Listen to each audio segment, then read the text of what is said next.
Hello and welcome to another episode of The Average EV. On today's episode, we are going to talk about when you first get your EV. You're handed the keys at the dealership and they say sayonara, and they don't tell you a single thing about EV ownership. I've spoken to several people at charging stops, and the biggest complaint I hear is that they get an EV, but no one really teaches them how to live with it, and then they end up finding things out the hard way. So I came up with 6 great starting tips for those of you who are joining the EV revolution. First tip: level 1 charging is not adequate, and you should plan on having a level 2 charger installed.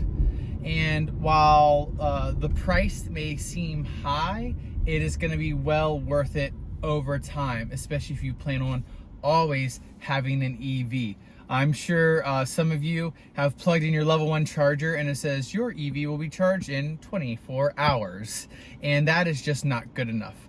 A level 2 charger, especially when you're maxing out your 240 volt charging speed, a level 2 charger is just going to be the right fit for anyone. And as I've said in several of my other videos, a level 2 charger at home is all you'll ever really need, except for maybe a road trip here or there. So definitely plan on having a level 2 charger installed in your house. Tip number 2 for EV ownership is never charge your battery to 100%.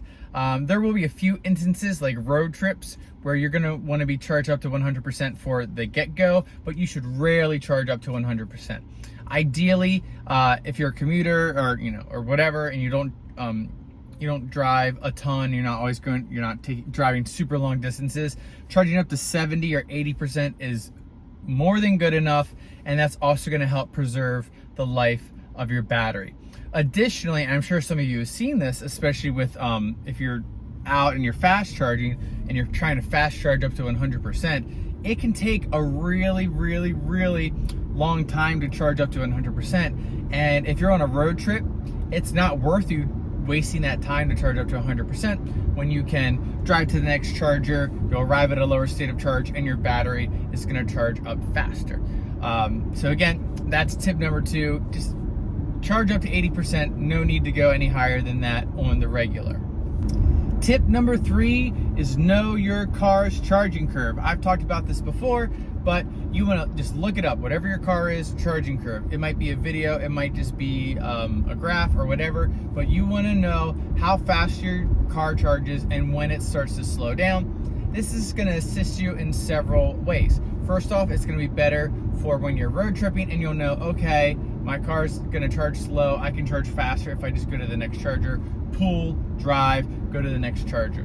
Additionally, you might show up at a level 3 DC fast charger, and you're like, oh, why is my car, it's charging 35 kilowatts, but I know it should be charging 240 kilowatts right now. Well, basically, you're going to be able to know if the charger's not working or if it is working.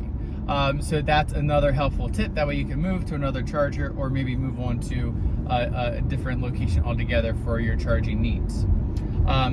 Additionally, which is super helpful along with charging curve and charging speed, is your car has a maximum charging speed, and you should know when that occurs. And additionally, if your car is advertised at charging at 135 kilowatts, that doesn't mean you're going to get 135 kilowatts for the entire charging session. That means that's the max speed, and you really want to pay more attention to the average charging speed, and you want to find a car that has a flatter charging curve, like a lot of the German cars. The best example being the Audi e-tron has a great charging curve because it stays at whatever it is, 150 or whatever, I can't remember off the top of my head, for a very long time. So again, make sure you know your charging curve, and that's really going to help you know what's up with chargers and whether you should move on or not. So your car has an estimated range, and that's exactly what it is. It's just an estimate.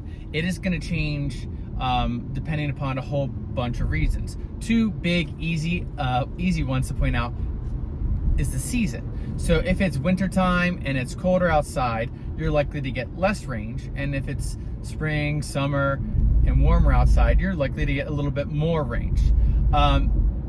Additionally, there's a bunch of factors that affect your range. It could be the weather, it could be the wind, it could be how fast you drive, it could be your driving style, it could be your tires. Maybe you got better tires that are better for driving in weather, and that could increase resistance and therefore decrease your range. There's a whole bunch of reasons. You can look up all of them, but know that your range may not be the same as someone else who has the exact same car as you, just because you're different people, you have different lifestyles, you live in different places, and a whole host of other reasons. All right, next tip.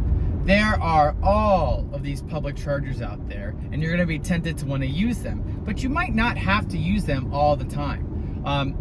First off, when it comes to DC fast charging, so there are different speed levels. I have another video, which if you wanna watch that, you can, to go over the specifics, but basically there's like your 50 kilowatts, and then you've got your 150 kilowatt and more DC fast chargers. So you should reserve the 150 kilowatt DC fast chargers and above for when you're road tripping, or maybe if you're an apartment dweller and you just charge once a week, that way you don't have to constantly be out at chargers. There's a couple reasons as to why you do this. The number one is to help reduce lines at chargers that are going to happen eventually if people are constantly charging out on public infrastructure. So if you don't need to charge out in the wild, don't charge out in the wild. Second, when you DC fast charge, it's harder on your battery. So if you can avoid it, you're gonna help promote your having good battery health for your car. Now again, it's not the end of the world, because these cars are made so they can have the DC fast charging, but anything you can do to help your car battery, why not do it?